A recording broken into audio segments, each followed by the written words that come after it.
Mais uma vez voltando a mostrar a nova versão do painel DAITA, né, o 2.0.5, tá? No dia de hoje, dia 3 de 5 de 2013, às 10h25,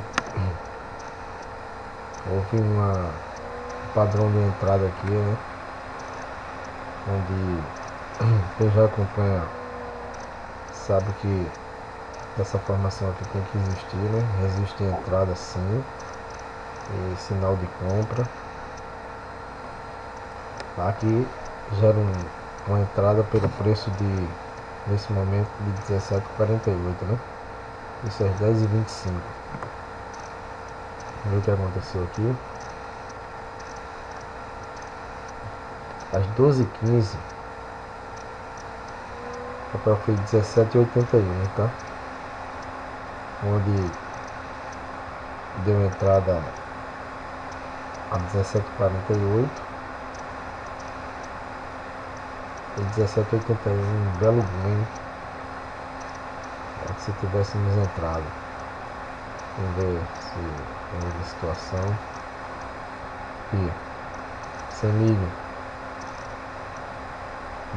fez a formação da configuração de entrada vendida, né? Sinalizou resistir a entrada sim, sinal de venda apareceu e o preço de entrada 21,71. Às 10h52, vamos ver o que aconteceu. Às 12h13, 21,56. Como vocês sabem, a operação vendida, caindo, a gente ganha, né? Então aqui mais um ganho. Vamos ver se teve outra situação. 14,03, Cirela deu entrada em 17,77, mesmo padrão de entrada, tá?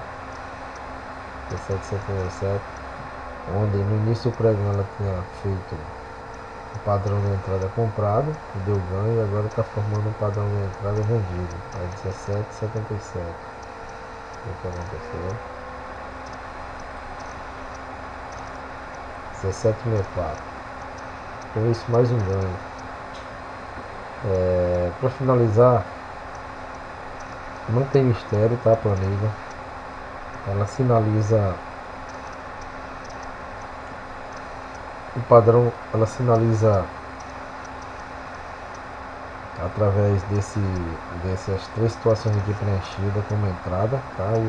O preço de entrada é o mesmo que está no book de oferta, tá? No home book. Então só é da entrada, pessoal, e ver depois o ganho que realmente está sendo comprovado aqui, né? Ok, mais uma vez obrigado, até o próximo vídeo.